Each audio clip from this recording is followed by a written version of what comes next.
Bom dia. Acho que sería oportuno comezar dicendo que no principio foi a sociedade civil, como apontou a embaixadora Ana Coreta Correa. E foi depois que vieran os Estados, que se criou entidades como a Comunidade dos Países de Língua Portuguesa, e até é insolente que eu faça esta presentación un día contando nesta sala con persoas que durante décadas ten feito un traballo inmenso para levar a voz da Galiza aos foros internacionais de lingua portuguesa, e cando nunha altura na que non existía internet, no que as facilidades de transporte, na que as facilidades de atravesar fronteiras eran moito máis complicadas, e cando aínda non existían conceitos como a paradiplomacia, diplomacia multinível, diplomacia civil, que nos últimos anos ten cobrado moita forza como unha nova forma de entender as relacións internacionais desenvolvidas por actores non estatais. E temos aquí exemplos extraordinarios de como durante os anos 80, por exemplo, se conseguiran logros que mesmo a día de hoxe, desde na segunda década do século XXI, é quase difícil de imaginar. Estou me referindo, por exemplo, á Comisión Galega do Acordo Ortográfico, que desenvolveu a través de entidades da sociedade civil, particularmente as Irmandades da Fala da Galiza e Portugal ou a Asociación de Amizade de Galiza e Portugal, un traballo inmenso que precisamente hoxe temos aquí o seu legado documental a través da doación do profesor Fontenla, de varias décadas dun traballo intenso de relacionamento continuo ao máis alto nível. Fruto dese relacionamento pódese destacar a presenza da Galiza nas reunións do acordo, das primeiras reunións para unha mudanza do acordo, para unha elaboración dun acordo ortográfico no Río no ano 86, e máis tarde en Lisboa no ano 90. Iso foi fruto do traballo pioneiro do profesor Guerra da Cal, do profesor Fontenla e, obviamente, por citar algúns nomes, o Estravís, o Antonio, o Carlos Durán, que están aquí presentes, e moitas persoas máis que nunha altura no que os meios eran moito máis precarios fixeron un labor de relacionamento internacional inmenso. E cumpre apontar que ese relacionamento, e é o tema do noso seminario de hoxe, foi feito sempre desde a sociedade civil, desde entidades da sociedade civil, precisamente após un impasse que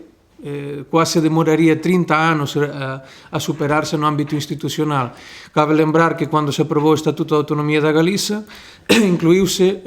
un artigo específico no que se apontaba que a Galiza iría promover un relacionamento internacional a través dun tratado con os países con os que tería vínculos culturais e lingüísticos, facendo unha obvia alusión aos países de lingua portuguesa.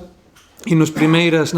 legislaturas, no inicio dos anos 80, mesmo se chegou a aprobar unha moción por unanimidade no Parlamento da Galiza, propondo un tratado de relacións culturais con Portugal, precisamente dando continuidade a esa previsión do Estatuto da Autonomía. No entanto, nas 3 décadas seguintes, esa aproximación con o mundo de lingua portuguesa ficou parada, e foi precisamente a sociedade civil que teve que impulsionar ese proceso, impulsionar esa participación. Na documentación que temos hoxe aquí, do fundo documental das Irmandades da Fala, da Comisión Galega do Acordo Ortográfico, é realmente impresionante o traballo que foi feito durante esas décadas. Por exemplo, en relación ao Instituto Internacional da Lingua Portuguesa, no ano 89, no ano 90, os documentos evidencian como a Comisión Galega do Acordo Ortográfico mantiña reunións con os representantes do Brasil, con outros países, para ir para a frente con ese instituto, mesmo antes de que se constituíra a CPLP.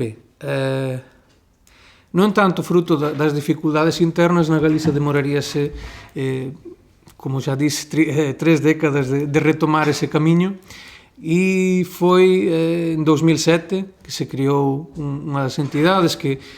combinando e aprendendo desa escola dos anos 80 de combinar un traballo lingüístico e filolóxico e científico académico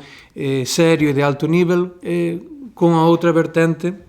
no ámbito das relacións internacionais e de procurar ese relacionamento activo. Aínda recentemente tamén se publicaran traballos como de Xosé Lois García evidenciando que non foi só neste ámbito, mas tamén outros colectivos fixeran desde a sociedade civil un traballo moito activo neste campo. En 2007 inicíase a creación da Asociación Pro Academia da Lingua Portuguesa e esa vontade de traballo internacional explicitouse no ano seguinte, en 2008, intervindo na Conferencia Internacional Audición Parlamentar que foi convocada na Asamblea da República, precisamente trasladando a posición galega sobre o acordo ortográfico e tamén a Fundación Mendiño e na altura o Alexandre Baños tamén esteve presente con o Ánxelo Cristóbal. A partir desa data a participación galega foi prácticamente constante neste tipo de foros internacionais. Estevese presente en 2010 na primeira conferencia internacional sobre o futuro da lingua portuguesa no sistema mundial que teve lugar en Brasilia con a delegación da Galiza e foi a forma de retomar ese camiño que de alguna forma o acordo ortográfico representou un ponto álxido no que o traballo desas comisións galegas conseguiron, de facto, con a aprobación do Tratado Internacional do Acordo Ortográfico foi a primeira vez no que o nome da Galiza aparece no primeiro parágrafo dun tratado internacional na altura asinado entre 7 estados. É algo que mesmo hoxe sería complicado imaginar, só que o empeño desas persoas naquela altura fez que fose posible. Desde 2010 participamos tamén nas reunións do Consello Científico do Instituto Internacional da Lingua Portuguesa, máis unha vez retomando ese camiño nos coloquios do ILP e tamén se presentou unha candidatura desta academia para os observadores consultivos e un traballo crecente de relacionamento con múltiples entidades. De facto, desde a súa creación a academia asinou máis de 30 protocolos de colaboración con entidades de Angola, Argentina, Brasil, Goa, Macao e, por suposto, Portugal. Un exemplo é o protocolo asinado con o Observatorio da Lingua Portuguesa, unha parcería que se ten desenvolvido nos últimos anos e que ten permitido, por exemplo, a participación, neste caso do Ánxelo, nunha das comisións temáticas da CPLP, por tanto, criando ese espazo para que a través da sociedade civil a Galiza teña unha presenza destacada na lusofonía. Tamén destacar, por exemplo, o protocolo con a Universidade Aberta, hoxe temos aquí a súa vicerreitora, para posibilitar a presenza desa universidade, do ensino superior na nosa lingua, aquí na Galiza. No entanto, tamén cabe lembrar que se ven no inicio a lusofonía, a CPLP, foi unha iniciativa que tiña o seu ámbito natural na sociedade civil. É necesario lembrar que continúa hoxe sendo un ámbito fundamental. Para alén da CPLP como organización de estados, existe na súa volta unha multiplicidade de organizacións sectoriais que son precisamente entidades que fomentan a participación en foros específicos multilaterais orientados da sociedade civil. A Galicia já ten participado activamente en algúns deses foros, por exemplo, un sindicato que é a SIGA conseguiu adherir como membro pleno da comunidade sindical dos países de lingua portuguesa. A Asociación Galega de Investigación e Comunicación faz parte tamén como membro pleno da Federación Lusófona de Ciencias e Comunicación e cando esta Academia e a Comisión Promotora da Lei Paz Andrade elaboraron o parecer, insistían que para alén desa participación institucional que a Lei Paz Andrade establece como objetivo estratégico, é necesario abrir novos camiños para que a sociedade civil participe directamente. Há unha multiplicidade de organizacións que, como poden ser a Confederación Empresarial da CPLP, a Comunidade Médica de Lingua Portuguesa, a Asociación dos Farmacéuticos de Lingua Portuguesa, a Unión dos Abogados, a Unión dos Bombeiros, en fin, unha multiplicidade de entidades sectoriais nas que a participación galega podería explicitarse, podería ser moito activa. Non tanto, tamén no parecer que elaboramos para o desenvolvimento da Lei Paz Andrade,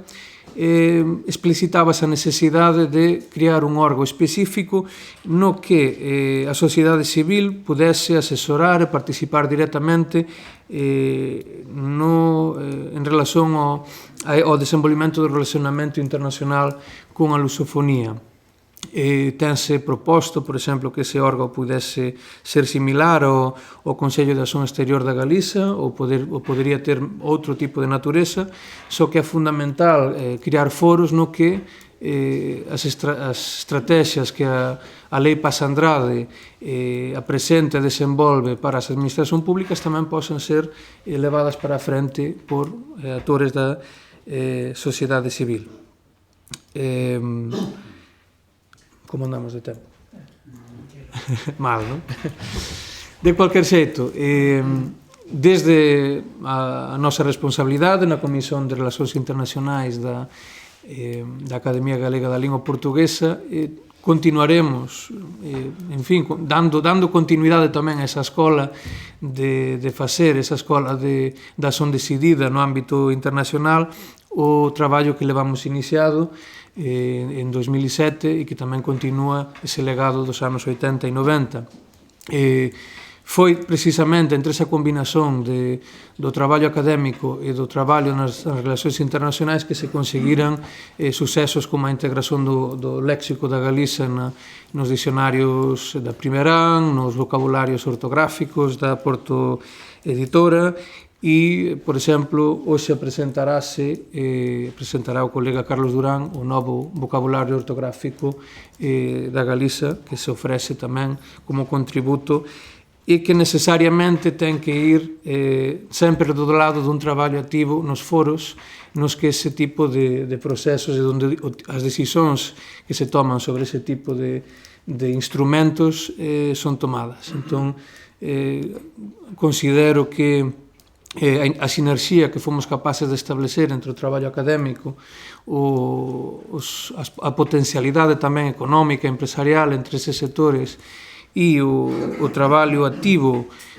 xunto dos organismos internacionais e xunto con diversas entidades en todo o espectro da CPLP é un exemplo desa nova forma de entender a paradiplomasía ou unha diplomasía da sociedade civil na que tamén as entidades como poden ser a nosa academia, mas tamén outras moitas, teñan un papel cada vez máis activo e por veces sirvan tamén como vanguarda para abrir camiños que despois confiamos que outros organismos públicos e institucionais posan continuar. Mais nada e agradecer a atención.